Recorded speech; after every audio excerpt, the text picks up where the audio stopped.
Hi, Hey, how are you? I'm good.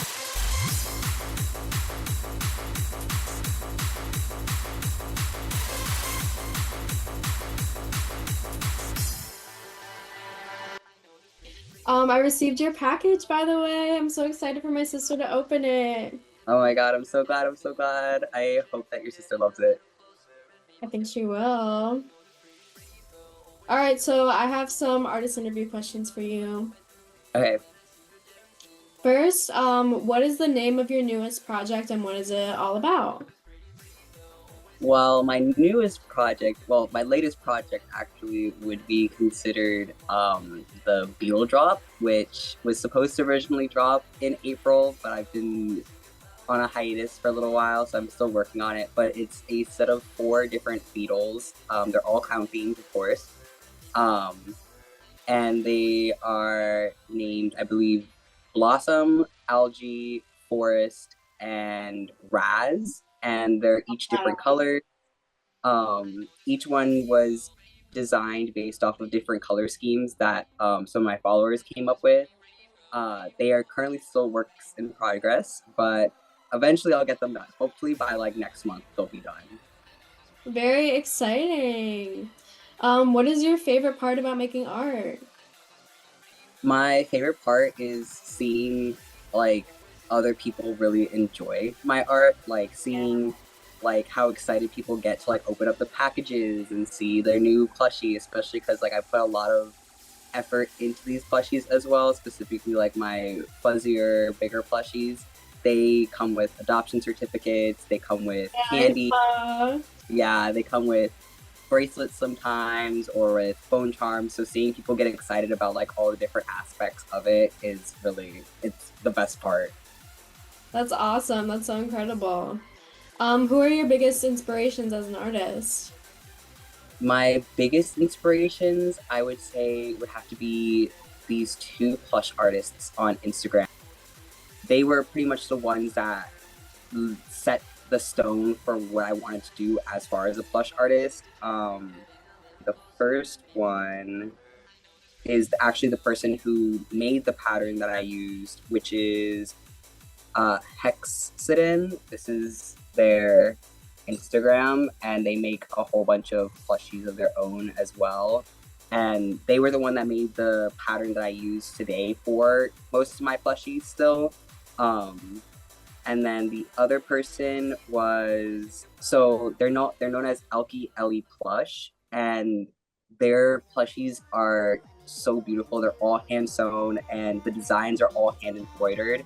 And my favorite was their Van Gogh inspired plushie, and they hand embroidered the That's Starry so Night. cute. Yeah. Wonderful. Who do you have in your life that supports your creativity?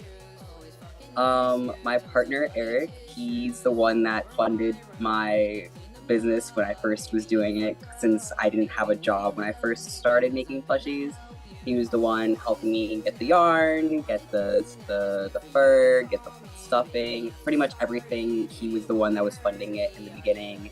And he didn't expect me to like, make money right away either. He didn't expect money to come back to him either. So it was really nice to have this like unconditional support for that as well. That's really amazing to have a support system like that. I'm really happy for you. What do you do for Thank work now? I currently work in retail right now, part time. I'm going to be going back to school also part time in the fall. So the plushie business is what keeps me afloat during the school season as well. Yeah, it's definitely good to have a creative outlet while you're in school. What is one thing that you struggle with as an artist?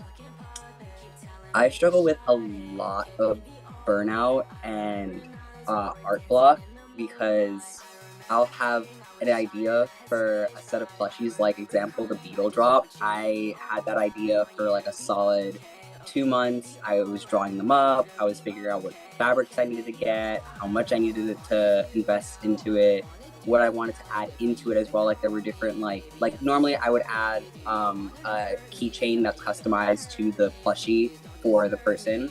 Um, and this time I wanted to have toys that were like sensory toys that were specific to the Beatles as well. Um, but I ended up getting a lot of artist block, and mental health comes in the way of that too, where I get a lot of block and become very uninspired to do much of anything. So that is one of the biggest like things that happens to me as an artist is that. But I usually try to get out of that rut here and there and like try to do at least some parts of the project and not burn myself out by completely trying to finish it all in one go either. Yeah, definitely you have to pace for yourself. And navigating art with mental illness is something that so many people struggle with. It's really, really Yeah, difficult. So I applaud you for like navigating that. thank you. In modern society, artists have a lot of pressure to post on social media. Is this something that comes easily to you, or do you ever wish you could take a break from posting?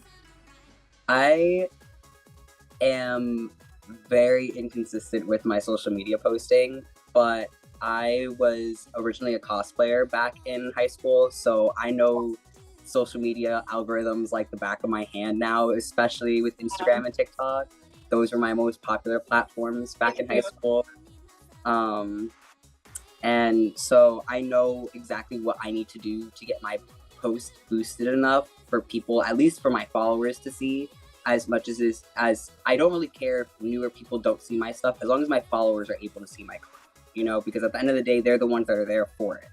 And I find that it's a lot harder to post on TikTok too as an artist because you have to focus on the tags, the audio you're using, what you're doing in the video, because a lot of people will A see the lot to first focus on seconds TikTok. and swipe away. And people are doom scrolling these days, so they're just going through videos constantly. You Yeah, gotta they're have moving so fast. yeah, you have to have something that's eye catching that they're gonna want to watch for a while. So I find that like using social media is like pretty difficult as an artist, but like once you get the hang of it and understand what it is that you need to do to get your post on the For You page, it becomes a little bit easier from there. Yeah, absolutely. I think understanding the algorithms is definitely like an insight that a lot of people could benefit from. That's really Yeah. insightful. What can we do as your artist community to support your artistic practice? Honestly, people don't even have to like buy my plushies to support. Like I know a lot of people think they have to like purchase from small artists to like be able to support, but like being able to share the art and even as much as like I don't have personally any like donation links for my business account, but I know a lot of other artists do have donation links. If you can't afford to buy their things, they take donations as well so that they can still supply and run their business as well. So like being able to do those kind of things like sharing and supporting in those kind of ways always helps an artist. Cool, yeah. That's definitely, yeah. People don't realize that even just like one repost could like help a person make sales and stuff and like increase their outreach. That's really good. Right. Okay, I have one more question. What do you have planned for your art in the future? Well, I currently have a lot of friends who run raves and stuff like that, so I'm actually next month going to be vending at one of those raves. I want to eventually go to like craft fairs. My mom is also an artist. She does a lot of sewing projects, a lot of custom like uh stainless steel mugs kind of projects and stuff like that. And she'll go to art fairs. And I've always wanted to do a craft fair of my own, but I feel like currently I just don't have the time to make enough to go and bring to an art fair. But in the future, I definitely, It's really hard to have enough stock for those types of things. yeah. And like, I definitely want to be able to vend at a craft fair one day. Like, it sounds small, but like, that's definitely. That's really awesome. Oh my God, thank you so much for doing this interview. You're the first one. Yay. Okay. Thank you for having me. Thank you for coming. It was really good to talk to you. You Good luck with too. everything, and thank you so much for the plushie. Of course, of course. Bye.